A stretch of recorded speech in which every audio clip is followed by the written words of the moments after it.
Vegetarian ரெசிபிலேயே பருப்பு சாதம் மாதிரியும் இருக்கணும், கொஞ்சம் பிரியாணி ஃப்ளேவரில் இருக்கணும்னு நினச்சிங்கன்னா கண்டிப்பாக இந்த அரிசி பருப்பு சாதம் ரெசிபியை ட்ரை பண்ணி பாருங்க. இது எந்த ஊரில் ஃபேமஸ்ன்றதா மறக்காம கமெண்ட்ஸில் சொல்லிருங்க. இதுக்கு நீங்கள் சைட் டிஷ் வெறும் அப்பளம் ஊறுகாய் வச்சு சாப்பிட்டாலே போதும், அவ்வளோ டேஸ்ட்டாக இருக்கும். ரொம்ப கம்ஃபர்டிங்கான ரெசிபி.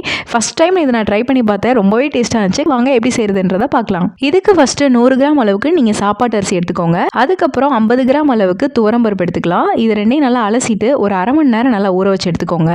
இப்போ ஒரு மிக்சி ஜாரில் 1 டீஸ்பூன் அளவுக்கு சீரகம், அரை டீஸ்பூன் அளவுக்கு மிளகு, அரை டீஸ்பூன் அளவுக்கு சோம்பு இதெல்லாமே சேர்த்துட்டு கொஞ்சம் கொரகொரப்பா அரைச்சு எடுத்து வச்சுக்கோங்க.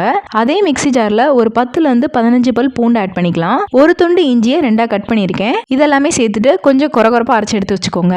இப்போ நம்ம ஊற வச்சிருக்க அரிசி பருப்பு நல்லா ஊறிடுச்சு. இப்போ ஒரு குக்கர்ல 4 டீஸ்பூன் அளவுக்கு எண்ணெய் ஆட் பண்ணிக்கலாம். அதுல 1 டீஸ்பூன் அளவுக்கு நெய் ஆட் பண்ணிக்கோங்க. அதுக்கப்புறம் 1 டீஸ்பூன் அளவுக்கு கடுகு, 1 டீஸ்பூன் அளவுக்கு கடலைப்பருப்பு, 2 வரமிளகாய் கிள்ளி போட்டுக்கலாம். ஒரு பச்சை மிளகாய் நான் கட் பண்ணி ஆட் பண்ணியிருக்கேன். கொஞ்சமா கருவேப்பிலை. இதெல்லாமே நல்லா பொரிஞ்சு வந்த பின்னாடி ஒரு கை அளவுக்கு பெரிய வெங்காயம் இல்லைன்னா சின்ன வெங்காயம் கட் பண்ணி ஆட் பண்ணிக்கோங்க.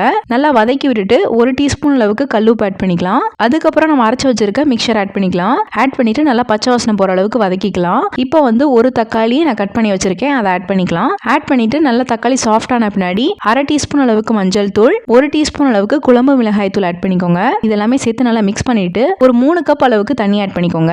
இப்போ உப்பு செக் பண்ணிட்டு உங்களுக்கு தேவையான ஆட் பண்ணிக்கோங்க. இப்போ தண்ணி நல்லா கொதிச்சு வந்த பின்னாடி நம்ம ஊற வச்சிருக்க அரிசியும் பருப்பு ஆட் பண்ணிக்கலாம். ஆட் பண்ணிட்டு ஒரு 2 விசிலுக்கு நல்லா ப்ரெஷர் குக் பண்ணி எடுத்துருங்க. ப்ரெஷர் நல்லா ரிலீஸ் ஆன பின்னாடி நெய் மேலே ஆட் பண்ணிக்கோங்க. ஆட் பண்ணிட்டு கொத்தமல்லி போட்டு நல்லா மிக்ஸ் பண்ணி எடுத்துட்டீங்கன்னா சூப்பரான அரிசி பருப்பு சாதம் ரெசிபி ரெடி ஆயிரும்.